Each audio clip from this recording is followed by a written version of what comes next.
sponsored by Yoplait Light. I'm Tez, this is Leslie, Lisa, and Sarah. So today we're going to be talking about tuning up for life's big events. So with upcoming weddings and high school reunions, we all want to look our absolute best. And let's be honest, ladies, cut a few of those extra pounds, right?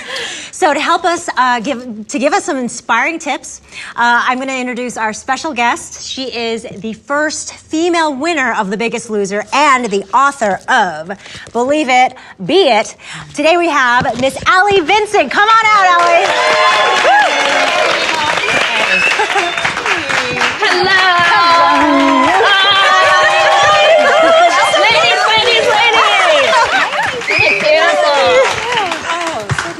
Thank you so much for joining us. Absolutely, this is great. I have a little bit of cold, so I don't usually sound like a man. Oh, that's okay. So, Allie, the whole world watched while you lost over 100 pounds and maintained it. I know, so, can you believe it?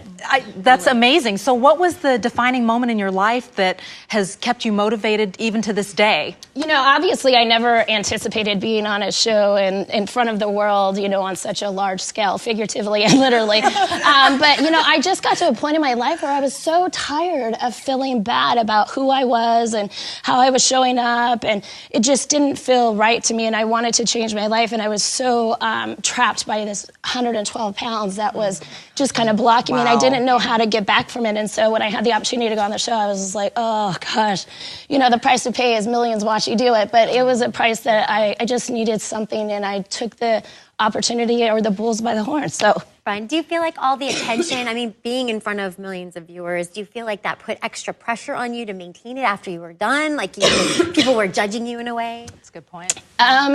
Yeah, absolutely. I think that it did. And one of the things that I realized during this process was I had lived my life feeling like people were judging me, and I took back my life 1 minute at a time on a treadmill. And really had to not care what other people thought of me, and really just do that. And so I choose to let it inspire me to keep going, you know, to make the right choices. But yeah, it's part of living life, and I think that it's great, and I've embraced it, and I love being amongst women and talking about it, because it's every day, you guys. It's not one thing or another, and it's not like, oh, well, I'm going to go to the gym and do this Zumba class, or I'm going to do that. It's making the choice to be active every single day and in each and every moment. So that's really how I try to live my life.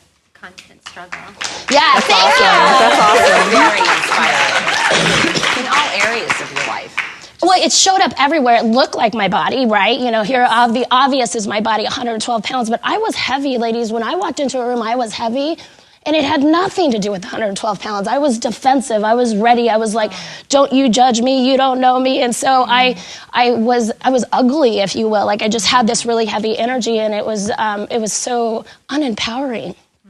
And I thought, well, crap, you know, I don't want to feel this way. I don't want to live my life this way. And so I empowered myself 1 minute at a time, starting to make the small choices and really just embracing it. As I started to grow strength, I started to grow confidence. As I started to grow confidence, I was like, if I can do a minute, the first minute on a treadmill was the hardest thing I ever did. And I thought, honestly, and then I would go 1 minute on, 1 minute off. And I was like, this was the hardest minute of my life, and the longest minute followed by the shortest minute. And I was just like, when did minutes not become equal? You know, I was like, I don't get it. Like, this is not making sense. But in those minutes, I started to grow, and I thought, if I could do one, maybe I could do two. And if I could do two, I could do four. And if I could do four, who knows what I can do?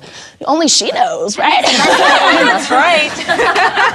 I'm so inspired right now. I love it. I'm just well, it's great. And, you know, this is what I do now, is I go around and I don't do shows like this. This is an honor. But, you know, I just talk with women. It's like our issues may look different, but they're all the same. And it's just trying to live our best lives, raise the best kids we can, be the biggest, you know, inspirations within our communities, you know, and do whatever we can to make a difference and know our life matters, you know. And so it's just staying in the process and talking about it. I think that I felt so alone and that I couldn't do it, and I created aloneness by separating myself behind and hiding behind 112 pounds, and I decided no more. I will talk and I will shout, and I may not know what I'm shouting, but I'll figure it out and it'll come. And because you might hear something and you can inspire me and tell me your story, and I'll be like, oh, if she can do that, maybe I can. You know what I mean? And just grow from there. So anyways, I mean, it's great. Well, there's a lot of tips and tricks that we all talk about, little ways to take off a few pounds here and there. Like I know we were talking about just like even just salt and, you know, just we all do that. We overload on salt and we don't drink enough water, and especially when you live in a place like this. Just little things like making little choices like that can take off a few pounds and make you just feel lighter and a little bit better about yourself. Absolutely. I think that it's important to find what works for you. And I personally love yogurt, not just because it tastes good, it's so good for you. And I think that the 2-week tune-up meal plan with Yoplait Light would work really well with my lifestyle. Well, a little off topic. I know that some of the ladies here are having some big birthdays coming up, and I know that Allie is having a little birthday celebration. Did you know I was having a birthday? Oh, no. So we wanted to do a little something for you for your birthday. I hope it's the red velvet Yoplait Light. You guys. So happy birthday. Gosh, these are amazing, and they're pink. Hopefully it's as good as red velvet. Yeah. I was like, they better not bring out something. But those are great tips, ladies, and it really is taking the moments to make the choices, smelling the roses, if you will. Watch yourself, do all that. But it's just living the lives and smiling is sometimes the best way to feel beautiful. So. Well, unfortunately, that is all the time that we have with you today. Thank you so very much for joining us. Thank it was you. such an inspirational talk. And yeah, thanks for joining us on Shino's Chat Pack. I'm so inspired. I'm sorry. You're sponsored by Yoplait Light. Have a great day and tune in next time as we talk about lighting up our lives. See you then. Thank you.